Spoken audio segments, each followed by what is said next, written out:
كتب الله للإسلام أن ينتصر في القرون الوسطى على يد اثنين يجمع بينهما اسم يوسف: يوسف المشرق صلاح الدين يوسف بن أيوب، ويوسف المغرب يوسف بن تاشفين.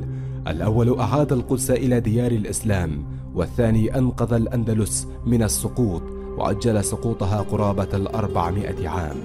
يوسف بن تاشفين أسد المرابطين، أحد أعظم ملوك المسلمين في عصره، عرف عنه الزهد والتقشف والشجاعة، لا يقل فضلا عن صلاح الدين الأيوبي، لكنه لم يأخذ حقه في الشهرة مثل صلاح الدين. ولد عام 1009 للميلاد، وكانت قبيلته قد سيطرت بسيادتها وقيادتها على صنهاجة. تلقى يوسف تعاليمه الأولى في قلب الصحراء من أفواه المحدثين والفقهاء، ونما وترعرع على تعليم الإمام الفقيه ابن ياسين، ونبغ في فنون الحرب. بدأ نجم أسد المرابطين في الظهور في معركة الواحات عام 1056 للميلاد، والتي كان فيها قائدا لمقدمة جيش المرابطين. وبعد فتح مدينة سلجماسة عينه الأمير أبو بكر اللمتوني واليا عليها، فأظهر مهارة إدارية في تنظيمها. وسار المرابطون وفي جملتهم يوسف في طريقهم لتوحيد المغرب الأقصى تحت رايتهم. وعندما دخل الأمير أبو بكر بجيوشه إلى الصحراء، أناب يوسف على حكم المغرب، فأظهر مواهب عسكرية وإدارية في حكم البلاد. وعندما رجع أبو بكر من الصحراء، جمع أشياخ المرابطين وأشهدهم على نفسه بالتخلي ليوسف عن الإمارة.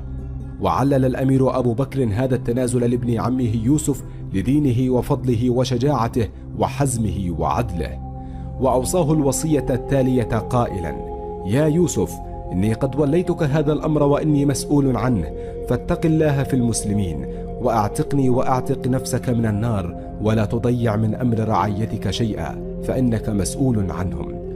فسار يوسف بدولة المرابطين التي انتهج بها مبدأ الحزم والعلم والبذل والعطاء والدعوة إلى الله بالحكمة والموعظة الحسنة، واستمر لأكثر من 30 عاما في حروب طاحنة مع مغراوى وبني يقرن، وأعاد فتح العديد من المدن التي كانت قد خرجت من أيدي دولة المرابطين، حتى استطاع توحيد المغرب الأقصى بالكامل تحت راية المرابطين عام 1081 للميلاد.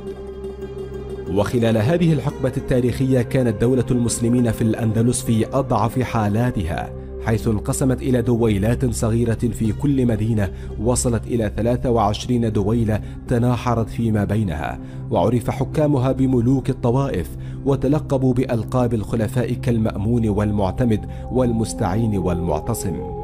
ولما كان الوضع في الأندلس على هذا السوء من التفرق والتشرذم، أعمل ملك الصليبيين فيها ألفونسو السادس سيفه وسنانه، حتى أصبح ملوك الطوائف يبعثون بالجزية إليه كل عام.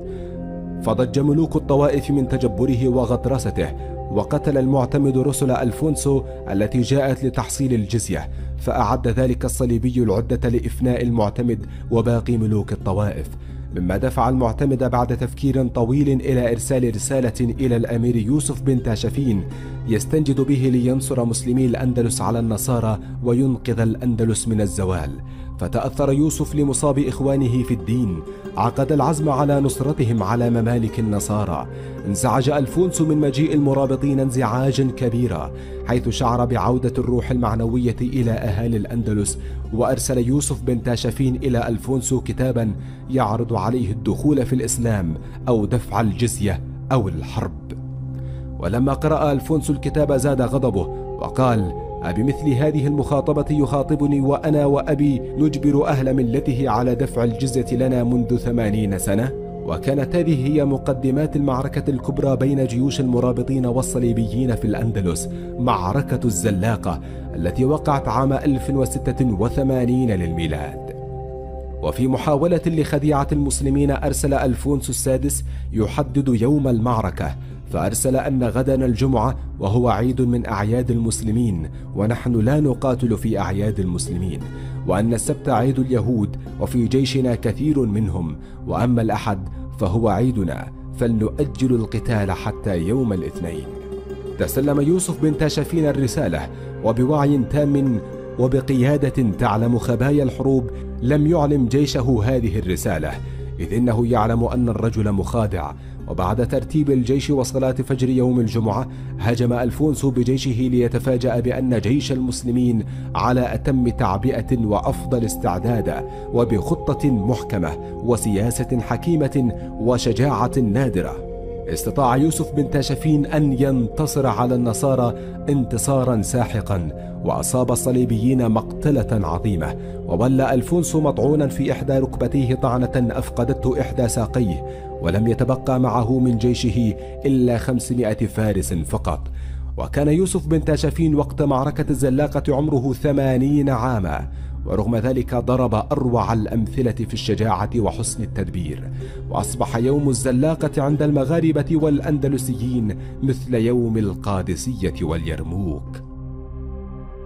بعد انتهاء المعركة عاد يوسف إلى المغرب سريعا بسبب وفاة ابنه وولي عهده أبو بكر المكلف بإدارة أمور المغرب، وقام بترك 3000 مقاتل من المرابطين دعما للمعتمد بن عباد، فما أن أمن أهل الأندلس وأمراؤها حتى عادوا إلى ما كانوا عليه من فرقة وانصراف لمجالس اللهو واللعب، وعاد الصليبيون للإغارة على إماراتهم بعد أن اطمأن ألفونسو لعودة بن تاشفين إلى المغرب. فقرر بن تاشفين العبور إلى الأندلس مرة أخرى، وأخذ يعد العدة والعتاد من الجيوش وآلات الحصار لمهاجمة حصن ليط الذي يمثل قاعدة لهجمات الصليبيين على أراضي مسلمي الأندلس، وحاصر الحصن لمدة 4 أشهر، ولكنه قرر فك الحصار لعدم جدواه بسبب قلة أدوات الحصار. وعاد يوسف بن تاشفين إلى المغرب وترك حامية من المرابطين كما فعل بعد معركة الزلاقة.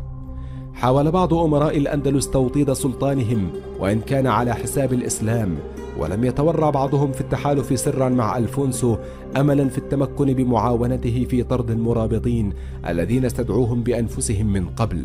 وعندما علم بهذا بن تاشفين بعث إلى المشرق يستفتئ علماء المسلمين مثل الشيخ أبي حامد الغزالي وأبا بكر الطرطوشي في ملوك الطوائف، وجاءه الرد بأنه لا بد أن يخلص الأندلس من ملوك الطوائف.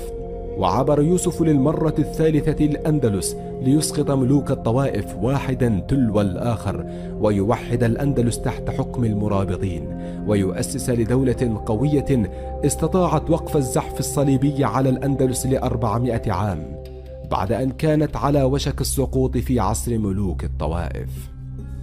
توفي يوسف بن تاشفين في بيته بمراكش عام 1106 للميلاد، وقد بلغ من العمر نحو 100 عام بعد حياة طويلة وحكم حافل بجلائل الأعمال.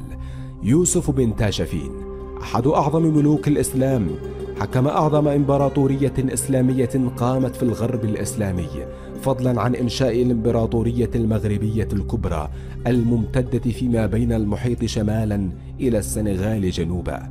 كسر شوكة النصارى في الأندلس وأعاد عز المسلمين بها، ولم يطمع في حكمها رغم أنه كان باستطاعته الاستيلاء على ما في أيدي ملوك الطوائف الضعفاء، ولكنه لم يفعل إلا بعد أن خانوا الإسلام وتحالفوا مع النصارى وشاور في أمرهم علماء المسلمين. عاش زاهدا في وقت كان به الملوك يجلسون على عروش من ذهب، فرحم الله شيخنا المجاهد يوسف بن تاشفين.